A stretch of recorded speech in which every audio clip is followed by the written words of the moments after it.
उदयपुर में 592 बच्चों की आंखों में मोतियाबिंद की एक ऐसी खबर जिसने पूरे राजस्थान में हलचल मचा दी है। विद्यालय स्वास्थ्य परीक्षण अभियान के तहत जब जिले के सरकारी स्कूलों में बच्चों की मेडिकल जांच की गई तो सामने आया ऐसा सच जिसने डॉक्टरों से लेकर शिक्षा अधिकारियों तक को चौंका दिया। पहली से 12वीं तक के 592 बच्चों की आंखों में मोतियाबिंद के लक्षण मिले हैं।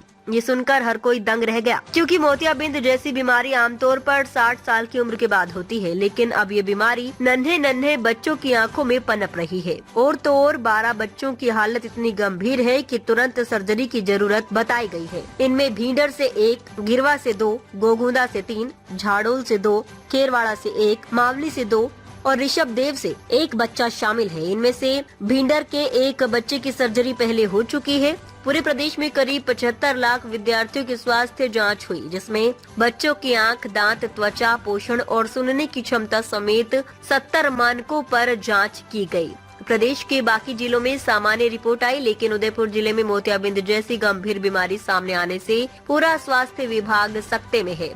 मुख्य जिला शिक्षा अधिकारी प्रतिभा गुप्ता ने कहा कि इतनी बड़ी संख्या में बच्चों में मोतियाबिंद होना हैरान करने वाला है। आंखें कमजोर होना समझ आता है, लेकिन ये रिपोर्ट चिंता का विषय है। जिन बच्चों में समस्या पाई गई है उनका इलाज कराया जाएगा।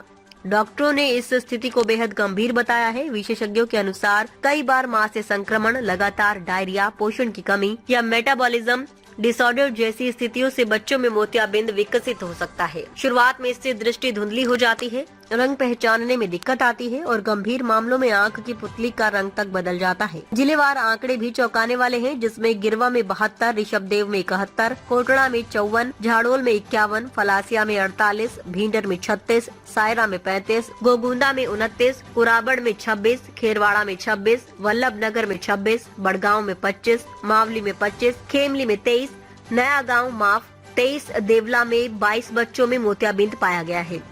सोचिए, जिन आंखों में अब तक किताबों की दुनिया बसनी थी, उनमें अब धुंधलापन उतर रहा है। मोतियाबिंद की बीमारी अगर समय पर नहीं रोकी गई तो बच्चों की रोशनी हमेशा के लिए जा सकती है। अब सवाल ये है, क्या ये खान पान की बिगड़ती आदतों का असर है? क्या स्कूल में स्वच्छता की कमी या पानी की गुणवत्ता इसका कारण है, या फिर कोई और बड़ा पर्यावरणीय कारण बच्चों की आंखों पर असर डाल रहा है? डॉक्टरों की माने तो ये सिर्फ आंखों की नहीं बल्कि समाज की सेहत का सवाल है। अगर बच्चों में इतनी कम उम्र में मोतियाबिंद जैसी समस्या आने लगी है तो ये भविष्य की गंभीर चेतावनी है। अब पूरा प्रशासन हरकत में है। निदेशक माध्यमिक शिक्षा सीताराम जाट ने आदेश दिया है कि जिन विद्यार्थियों को सर्जरी या इलाज की जरूरत है उन्हें स्थानीय स्वास्थ्य विभाग, चिकित्सकों और NGO की मदद से ट्रीटमेंट दिलाया जाएगा।